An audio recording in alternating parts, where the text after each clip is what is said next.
Undang-Undang Ciptaker merubah aturan sertifikasi halal. Marissa Haque mengatakan perlahan umat Islam Indonesia dimurtadkan. Assalamualaikum warahmatullahi wabarakatuh. Guys, saya bukan ahli perburuhan, tapi karena saya berusaha menjadi muslimah yang baik dan menjadi juru suara, juru bicara dari mungkin beberapa pihak yang takut dengan posisinya sekarang dan takut kehilangan pekerjaan, dan saya juga pasti resikonya akan kehilangan pekerjaan. Tapi Allah Maha Kaya, saya hanya ingin kasih tahu nih, di dalam Undang-Undang Nomor 33 tahun 2014 tentang jaminan produk halal kan ada pasal 13. Pasal 14 itu dikatakan ketentuan pasal 14 dihapus, hilang, dan konsekuensinya non muslim bisa jadi auditor. Kan kacau nih, ini urusan halal kok. Nah, ini kalau kita mau lihat kayak apa sih yang dinamakan hilang pasalnya. Sebentar ya guys ya. Nah, pasal 14 ini ya tentang LPH, lembaga pemeriksa halal gitu ya. Ini the whole bunch hilangnya, dan khususnya ini ada kata-kata yang mengatakan bahwa yang F ini memperoleh sertifikat halal dari MUI. Ini kan urusan muakalah, muasyadah, auditor halal gitu loh. Dan ini kan peran majelis ulama sebagai substantif, bukan administratif yang dilakukan oleh BPJPH. Sementara ini dihilangkan dalam Undang-Undang Omnibus Law tahun 2020 yang katanya Cipta Kerja. Cipta Kerja apa? Jaminan mana untuk masyarakat Muslim Indonesia? Ya Allah.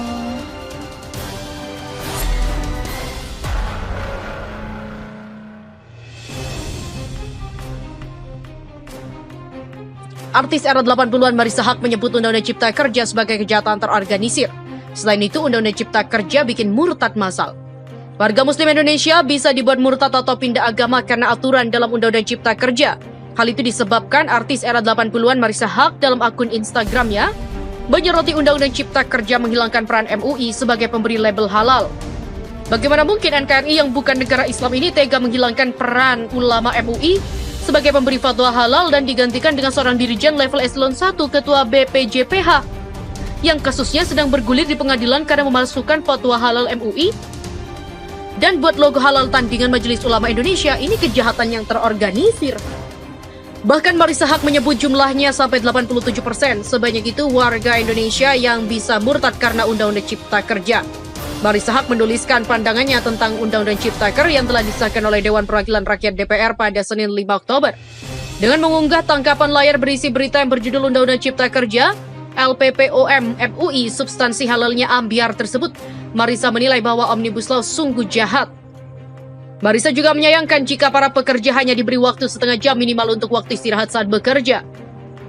Marissa mengaku bahwa dirinya hanya ingin menyoroti jaminan produk halal untuk umat muslim. Ia juga menegaskan bahwa dirinya sudah tidak berpartai politik. Marissa berharap agar kondisi Indonesia semakin membaik ke depannya.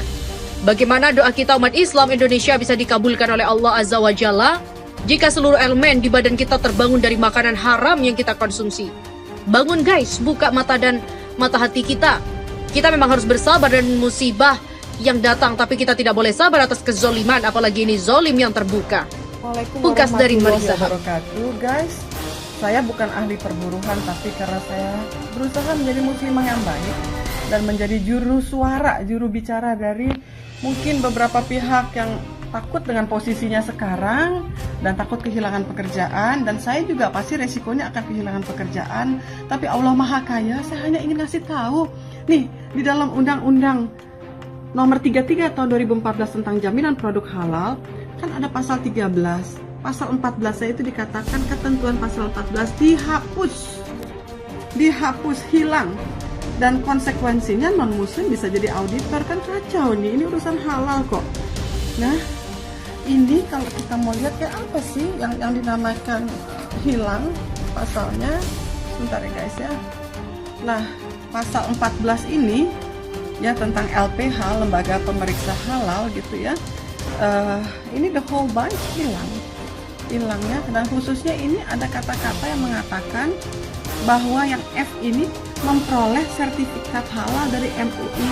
Ini kan urusan muakalah, muasyadah, auditor halal gitu loh. Dan ini kan peran majelis ulama sebagai substantif, bukan administratif yang dilakukan oleh BPJPH. Sementara ini dihilangkan dalam Undang-Undang Omnibus Law tahun 2020 yang katanya Cipta Kerja. Cipta Kerja apa? Jaminan mana untuk masyarakat Muslim Indonesia? Ya Allah.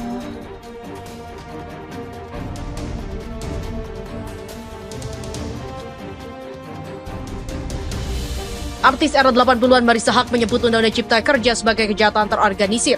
Selain itu, Undang-Undang Cipta Kerja bikin murtad massal. Warga Muslim Indonesia bisa dibuat murtad atau pindah agama karena aturan dalam Undang-Undang Cipta Kerja. Hal itu disebabkan artis era 80-an Marissa Haque dalam akun Instagramnya menyoroti Undang-Undang Cipta Kerja menghilangkan peran MUI sebagai pemberi label halal. Bagaimana mungkin NKRI yang bukan negara Islam ini tega menghilangkan peran ulama MUI sebagai pemberi fatwa halal dan digantikan dengan seorang dirijen level eselon 1 ketua BPJPH yang kasusnya sedang bergulir di pengadilan karena memalsukan fatwa halal MUI dan buat logo halal tandingan Majelis Ulama Indonesia. Ini kejahatan yang terorganisir. Bahkan Marissa Haque menyebut jumlahnya sampai 87%. Sebanyak itu warga Indonesia yang bisa murtad karena Undang-Undang Cipta Kerja. Marissa Haque menuliskan pandangannya tentang Undang-Undang Ciptaker yang telah disahkan oleh Dewan Perwakilan Rakyat DPR pada Senin 5 Oktober. Dengan mengunggah tangkapan layar berisi berita yang berjudul Undang-Undang Cipta Kerja, LPPOM MUI substansi halalnya ambiar tersebut, Marissa menilai bahwa Omnibus Law sungguh jahat. Marissa juga menyayangkan jika para pekerja hanya diberi waktu setengah jam minimal untuk waktu istirahat saat bekerja. Marissa mengaku bahwa dirinya hanya ingin menyoroti jaminan produk halal untuk umat Muslim. Ia juga menegaskan bahwa dirinya sudah tidak berpartai politik. Marissa berharap agar kondisi Indonesia semakin membaik ke depannya. Bagaimana doa kita umat Islam Indonesia bisa dikabulkan oleh Allah Azza wa Jalla jika seluruh elemen di badan kita terbangun dari makanan haram yang kita konsumsi? Bangun guys, buka mata dan mata hati kita. Kita memang harus bersabar dan musibah yang datang, tapi kita tidak boleh sabar atas kezoliman, apalagi ini zolim yang terbuka. Pungkas dari Marissa Haque. Desak Jokowi batalkan Omnibus Law. 6.000 mahasiswa kepung istana besok. Gelora.com. Gelombang penolak Undang-Undang Cipta Kerja terus berlanjut. Diperkirakan 6.000 mahasiswa akan melakukan unjuk rasa ke Istana Kepresidenan di Jalan Merdeka Utara, Jakarta Pusat pada Jumat 16 Oktober 2020 besok. Anggota Aliansi Badan Eksekutif Mahasiswa Seluruh Indonesia atau BEM, si Andi Hiar mengatakan mahasiswa tetap mendesak Presiden Joko Widodo untuk mengeluarkan peraturan pemerintah pengganti undang-undang atau Perpu untuk membatalkan Omnibus Law Undang-Undang Cipta Kerja.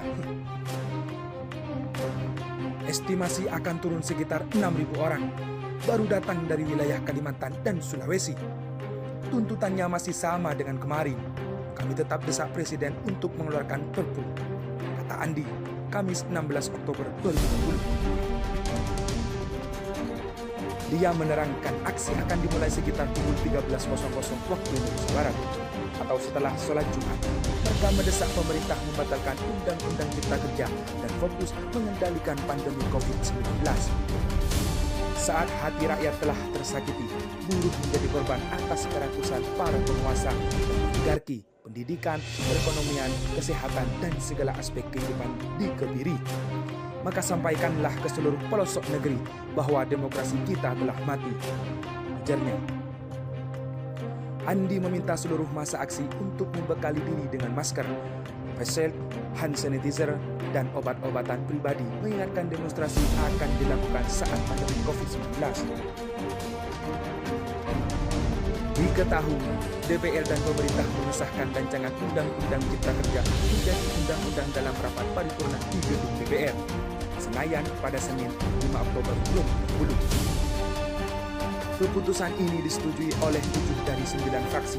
Mereka yang setuju antara lain PDIP, Golkar, Gerindra, Nasdem, PKB, PAN, dan P3.